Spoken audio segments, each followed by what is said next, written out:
एक बार एक किसान भगवान से बहुत ही नाराज़ हो गया। किसान बहुत मेहनती था।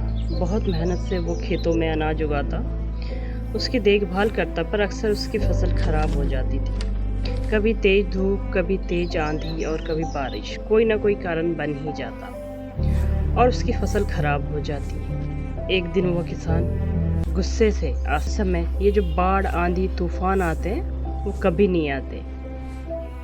आप नहीं जानते कि कितना नुकसान उठाना पड़ता है हम किसानों को। यदि मेरे हाथ में ये शक्ति दे दे तो जैसा मैं चाहूँ वैसा मौसम कर दूँ, फिर आप देखना मैं अन्न के भंडार लगा दूंगा। भगवान इस किसान के तीखे वाक्य सुनकर मुस्कुरा रहे थे और वो किसान के सामने प्रकट होकर बोले, मैं आज से तुम्हें ये शक्ति देता हूँ। तुम अपनी खेतों पे तुम्हारी मर्जी से, जैसी तुम्हारी इच्छा हो वैसा मौसम बना देना, मैं बिल्कुल भी दखल नहीं दूंगा। तुम्हारी इच्छा से सब कुछ होगा। किसान बहुत खुश था। किसान ने गेहूं की फसल अपने खेतों में बोई। उसे लगा जब धूप चाहिए तो खेतों में धूप मिली, जब पानी चाहिए तो बरसात हो गई। आज कैसे करते हैं मैं ये बताऊंगा भगवान को। मेरी सफलता देखकर उन्हें अपने नियम जरूर बदलने पड़ेंगे। कुछ दिन गुजरे, फसल कटने को तैयार हो गई। किसान बहुत उत्सुकता के साथ फसल को काटने लगा, पर जैसे ही उसकी नज़र गेहूं की बालियों पर गई तो उसने अपना सिर पीट लिया और वो ज़ोर ज़ोर से रोने लगा, चिल्लाने लगा, जैसे कि पता नहीं क्या हो गया। उसने गेहूं की बालियों पे दोबारा से देखा तो एक भी बालियों के अंदर गेहूं का एक भी दाना नहीं था। सारी बालियां अंदर से खाली खोखली थी। किसान बहुत दुखी हो गया। उसने भगवान को रोते हुए फिर पुकारा, हे प्रभु, तुमने ये मेरे साथ क्या किया? क्या तुमने मुझे कोई सज़ा दी है? तो भगवान बोले, पुत्र, ये तो होना ही था।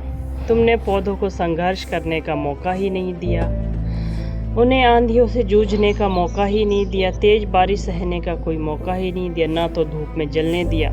इसलिए सारे पौधे अंदर से खोखले रह गए। जब आंधी, तूफान, तेज बारिश और धूप पड़ती है तभी ये पौधे अपने अस्तित्व को बचाने के लिए संघर्ष करते हैं। और क्योंकि इसमें से एक भी दाना ऐसा नहीं था जिन्होंने संघर्ष किया हो, जिन्हें संघर्ष करने का मौका मिला हो।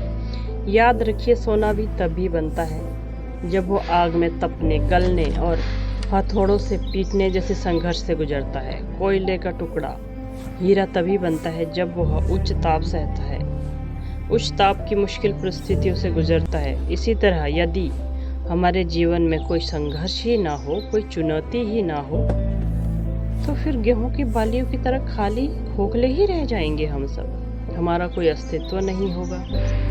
किसी ने सही ही कहा है, जिंदगी जीना इतना ही आसान नहीं होता। बिना संघर्ष के कोई भी महान नहीं बनता।